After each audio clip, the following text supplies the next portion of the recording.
वो नियम बताइए, महाजन साहब खड़े होने से काम नहीं चलेगा। नियम बताइए, नहीं तो मैं अभी खत्म कर देता हूँ दोनों। दिल्ली में मीडिया एडवाइजर नहीं, वो यूएन के मीडिया एडवाइजर हूँ। That will not affect me. Don't try to impress me with all these things. ठीक है ना? नहीं नहीं, please let it be clear to you that this is the last person who is going to be influenced by any of these things. Delhi Delhi प्रधानमंत्री राष्ट्रपति, इससे कोई फर्क नहीं पड़ता है स्पोर्ट्स को। Don't be guided by others, you will be in trouble. Advertisement P1 पढ़िए आप, ना जानते हैं अंग्रेजी, पढ़िए P1, इसमें एक ही पद है। ये एक्सपीरियंस सर्टिफिकेट तो ले आइए। It was in the original record or not, मतलब it is issue. हाँ, ये ओरिजिनल रिकॉर्ड में कहाँ था देखिएगा, इसमें फ्लैग करके दीजिए ओरिजिनल रिकॉर्ड जो डीपीसी के सामने था, सिलेक्शन कमेटी के। और दूसरा, इसमें तो ये मैडम उपल को तो एक्सटेंशन दिया 1 साल का प्रोफेसर के पद पर। सर रेगुलर पद से रिटायर हो गई। हाँ, तो क्या हुआ इसमें? ऐसा ऐसा दिया हुआ है कि रेगुलर वाले को ही लेंगे और एक्सटेंशन वाले को, प्रोफेसर को नहीं कंसीडर करेंगे? आपने पहले तो ये बताया था कि वो प्रोफेसर के पद से रिटायर हो गई थी। ठीक है, जो आदमी रिटायर हो गया, लेकिन प्रोफेसर का पद तो भरा हुआ था। ऐसा ऐसा कोई प्रावधान बताइए ना रजिस्ट्रार साहब, प्रावधान बताइए जिसमें लिखा हुआ है कि जिसको रिटायरमेंट के बाद एक्सटेंशन दिया है उसको 33C में नहीं लिया जाएगा, प्रोफेसर कंसीडर नहीं किया जाएगा सब्जेक्ट का।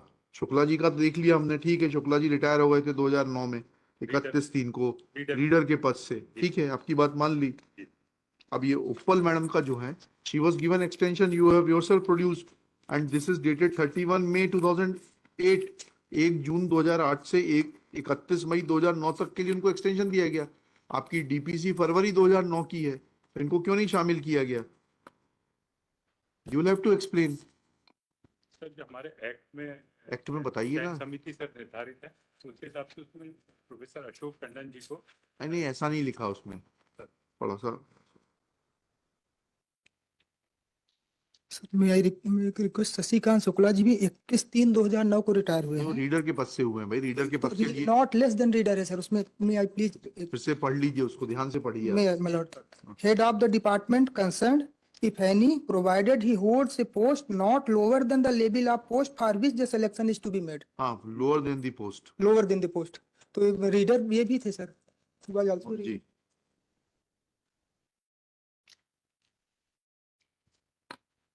बताइएगा क्या इनको सूट नहीं कर रहे थे आपको ये लोग? आपके नियम में ही लिखा हुआ है।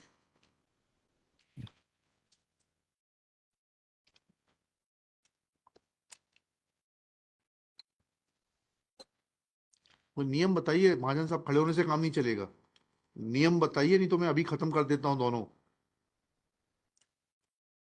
उस रूल में तो नहीं है। रूल में नहीं है तो that's end of the matter. लिखिएगा।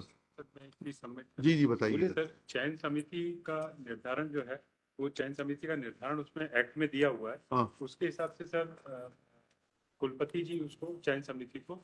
ऐसा कहाँ दिया है? पढ़िएगा ना कि कुल सचिव, कुलपति जो है किसी भी प्रोफेसर को रख लेंगे और उस विषय के प्रोफेसर की आवश्यकता नहीं है, ऐसा बताइएगा। विषय के ही सर मैं कहना चाहूंगा। अशोक टंडन जी कहाँ है वो, दिखाइए। अशोक टंडन जनसंचार विभाग के थे।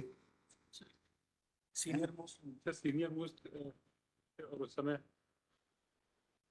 दिल्ली में वो मीडिया एडवाइजर भी। और हमें दिल्ली में मीडिया एडवाइजर नहीं, वो यूएन के मीडिया एडवाइजर हूँ। That will not affect me. Don't try to impress me with all these things. ठीक है ना? नहीं नहीं, please let it be clear to you that this is the last person who is going to be influenced by any of these things. Delhi प्रधानमंत्री राष्ट्रपति, इससे कोई फर्क नहीं पड़ता है इस कोर्ट को। मेरा कहने का सिर्फ आशय था कि विषय I have taken oath to safeguard the constitution. विषय कहते ये बताना। विषय नहीं, आप बताइए ना, डॉक्यूमेंट बताइए, नहीं तो मैं लिखूंगा कि आप नहीं बता पाए हैं, इससे आपको अपील में भी सुविधा रहेगी। No no, it will not, it will be decided today itself. इतनी बहस सुनने के बाद नहीं करता मैं। Which documents? That he was the concerned person of the department, Manoj. What? It will facilitate you this honorable. नहीं नहीं नहीं, अभी ले आए सर मैंने इनको मौका दे दिया मैंने। ये ऑर्डर है सर। हाँ, दिखाइएगा, सर वो लो बताइए। दिखाइएगा क्या ऑर्डर है ये। और तो नहीं ठीक। पत्रकारिता संकाय में प्रोफेसर तथा नोएडा प्रभारी के परिसर के प्रभारी के रूप में नियुक्त किया जाता है।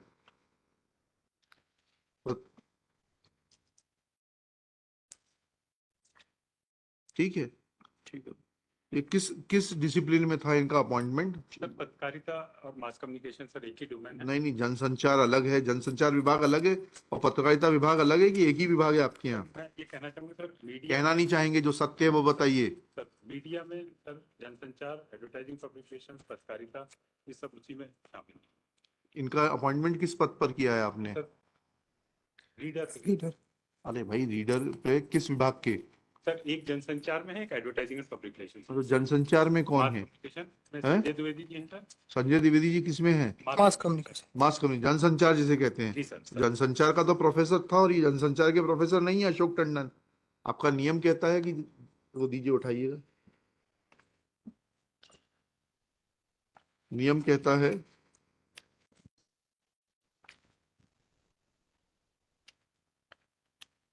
selection committee shall consist of the following members: vice chancellor, who shall be the convener, vice chancellor of a university of Madhya Pradesh, who shall be a member of the general council. Sir ये member general council के बीच अशोक टंडन। ठीक है, रहे होंगे, उस capacity में आए होंगे। Head of the department concern, if any, provided he holds a post not lower than the level of the post for which the selection is to be made. Ji,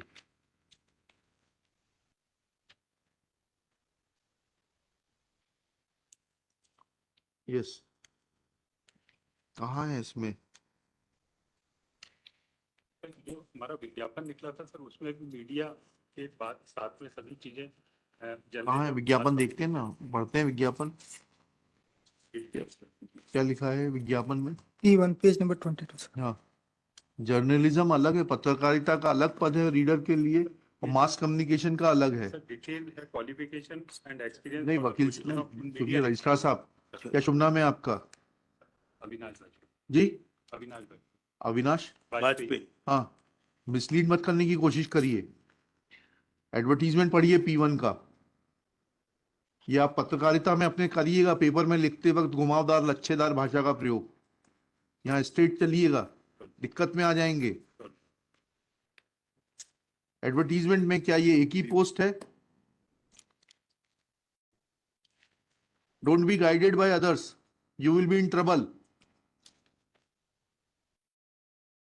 advertisement P1 पढ़िए। आप पढ़ना जानते हैं अंग्रेजी?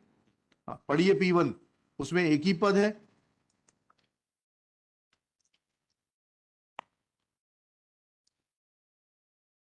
Journalism और फिर mass communication अलग अलग क्यों दिखाया है आपने एडवर्टीजमेंट में? And you had a professor of mass communication available.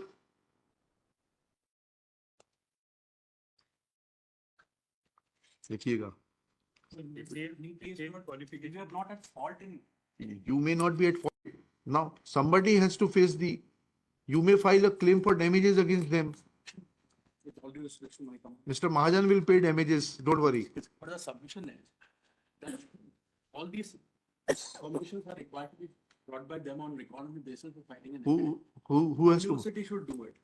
Secondly, my lord, that. Hey, Are registrar is standing here. Do you want I should call the vice chancellor? No, I'm not and- saying so. I'm not saying so. My lords have already got the issue. हाँ, The submission. will be- then you cannot If- postpone it. देखिए, एक बात सुनिए।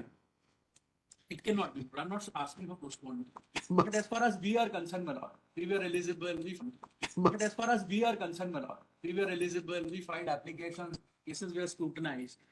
Say, for example, my lord. Euthanasia is always painful. It needs lot of courage. But at least to that extent, my lord, that till they constitute a committee and constitute. हाँ, तो हम क्या कह रहे हैं, आप सुनिए। Course of action shall be आप taken आदेश तो only when, my lord. नहीं, ऐसा नहीं है। चलिए लिखिएगा।